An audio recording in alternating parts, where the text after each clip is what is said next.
Bismillahirrahmanirrahim. Assalamualaikum warahmatullahi wabarakatuh. 9 adab suami terhadap istri dalam Islam. Dalam hubungan suami istri, seringkali mengalami kekeliruan mengenai hak dan kewajiban. Selama ini, nilai-nilai yang marak di masyarakat adalah istri dituntut untuk mentaati perintah suami tanpa diimbangi dengan pemenuhan hak istri. Agama Islam sendiri mengajarkan kedudukan suami dan istri dalam sebuah pernikahan, yaitu sama dan setara. Sebab, saat hak dan kewajiban terpenuhi, tentu akan tercipta rumah tangga yang sakinah, mawadah, dan warohmah.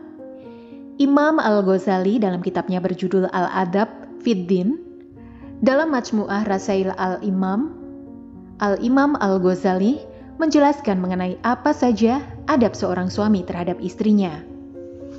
Namun sebelum lanjut, sudikah kiranya untuk klik tombol like-nya terlebih dahulu sebagai bentuk dukungan untuk channel kecil kami sehingga menjadi besar manfaatnya untuk orang banyak dan semoga dilancarkan rezekinya. Amin ya Rabbal Alamin. Terima kasih. Adab suami terhadap istri, yakni berinteraksi dengan baik, bertutur kata yang lembut, menunjukkan cinta kasih, bersikap lapang ketika sendiri, tidak terlalu sering mempersoalkan kesalahan, memaafkan jika istri berbuat salah, menjaga harta istri, tidak banyak mendebat, mengeluarkan biaya untuk kebutuhan istri secara tidak bakhil, memuliakan keluarga istri, senantiasa memberi janji yang baik, dan selalu bersemangat terhadap istri. Bentuk adab suami terhadap istri. Ada beberapa bentuk adab suami yang diajarkan oleh Al-Quran dan hadis. Jika adab ini dikerjakan atas seizin Allah, maka para suami akan dicap sebagai suami ideal. Pertama, memperlakukan istri sebaik-baiknya.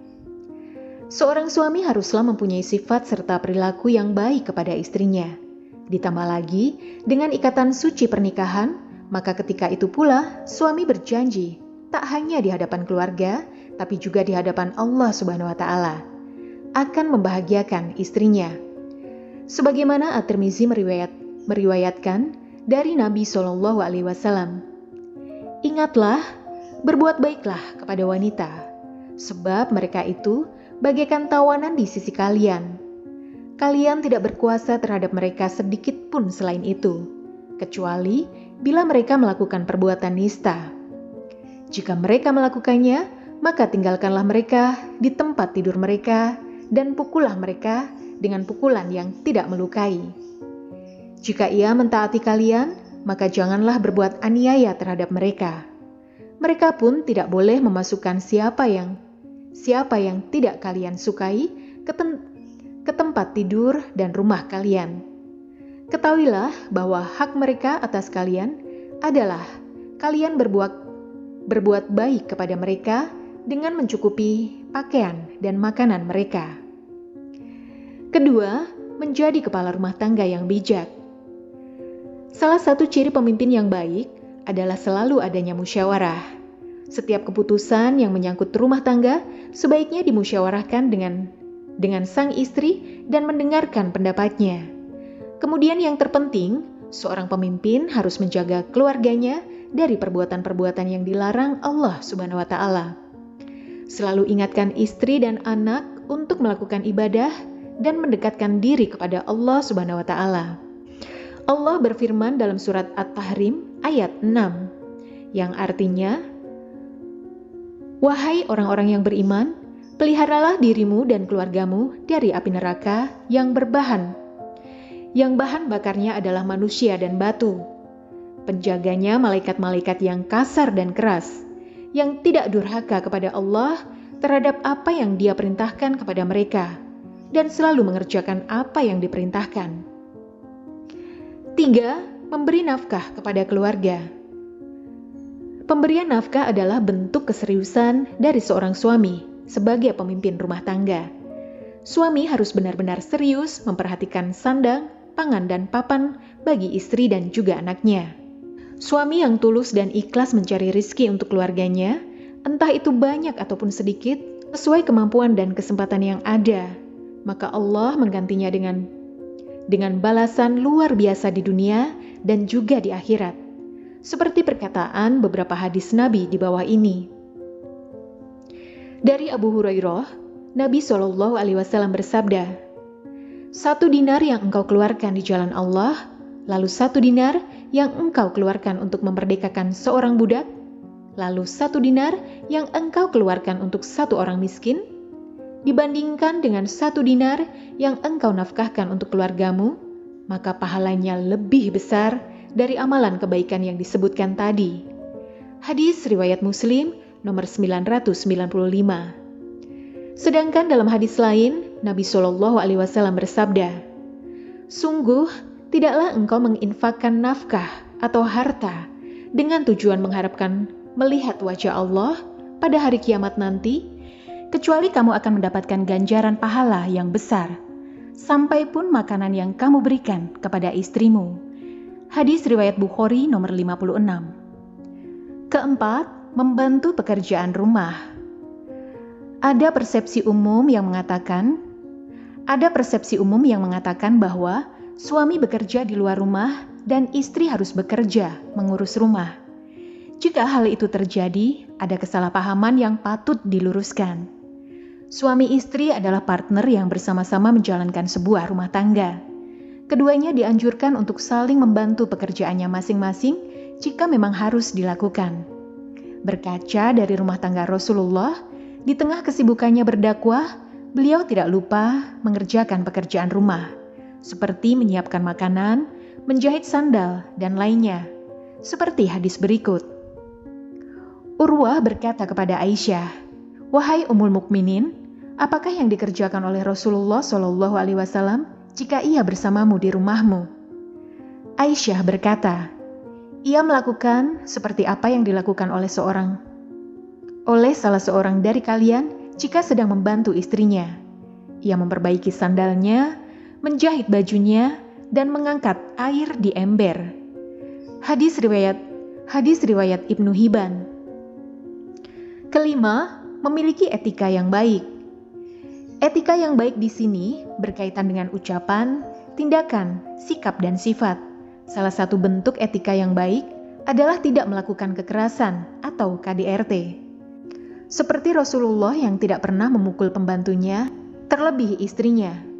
Sayyidah Aisyah radhiyallahu anhu berkata, Rasulullah sama sekali tidak pernah memukul siapapun dengan tangannya, baik itu pelayan beliau maupun perempuan, kecuali saat berjihad di jalan Allah. Hadis riwayat Muslim nomor 2328. Bahkan Rasulullah mengingatkan para suami untuk tidak memukul istri mereka dan menyindir mereka yang melakukannya. Beliau bersabda, "Janganlah salah seorang dari kalian memukul istrinya seperti ia memukul seorang budak, sedangkan di penghujung hari ia pun menggaulinya." Hadis riwayat Bukhari nomor 5204. Keenam, menggunakan cara baik untuk menasihati istri. Khusus untuk suami, jika istri melakukan kesalahan, hendaklah bersabar. Jika kesalahan yang dilakukan istri tidak ditanggapi dengan bijak, justru akan melukai hati istri dan memperkeruh suasana. Adapun hadis yang menjelaskan sebagaimana cara menasihati perempuan yang benar, dari Abu Hurairah radhiyallahu anhu, bahwa Rasulullah SAW bersabda, "Istri itu terkadang seperti tulang rusuk yang bengkok dan keras. Jika kamu luruskan, maka bisa mematahkannya. Jika kamu biarkan dan tetap menikmatinya, maka kamu menikmati seseorang yang ada kebengkokan, kekurangan dalam dirinya." Sahih Bukhari nomor hadis 5239. Dari hadis tersebut dapat disimpulkan, jika ingin menasihati istri, hendaklah dengan cara yang baik. Jika suami terlalu kasar, maka akan ada perasaan yang patah dari istrinya. Ketujuh, tulus mencintai istri. Seorang istri akan senang jika ia dicintai karena Allah Subhanahu wa Ta'ala, bukan karena harta, rupa atau nasabnya. Seperti Rasulullah Shallallahu Alaihi Wasallam yang senantiasa mencintai istrinya. Hal ini dijelaskan dalam hadis Nabi. Suatu ketika, Amr bin Al-As bertanya kepada Rasulullah Shallallahu Alaihi Wasallam, "Wahai Rasulullah, siapakah manusia yang paling kau cintai?" Beliau menjawab, "Aisyah." Dari kalangan laki-laki, tanya Amr. Beliau menjawab, "Bapaknya." Hadis riwayat Bukhari dan Muslim. 8. Setia pada istri. Kesetiaan adalah suasana hati yang tidak bisa meninggalkan sesuatu yang sudah menjadi bagian dalam hidupnya. Dalam kehidupan rumah tangga, kesetiaan adalah keinginan untuk tetap berpegang pada komitmen yang sudah disepakati, bertahan dalam suka maupun duka, untuk mewujudkan harapan dan impian keluarga, dengan segala kekurangan dan kelebihan dari masing-masing pasangan. Suami istri haruslah berkomitmen menjaga kesetiaan satu sama lain, apapun badai yang menerjang. Suami istri harus selalu bersama untuk melewatinya. Demikian yang bisa saya sampaikan, semoga bermanfaat. Wassalamualaikum warahmatullahi wabarakatuh.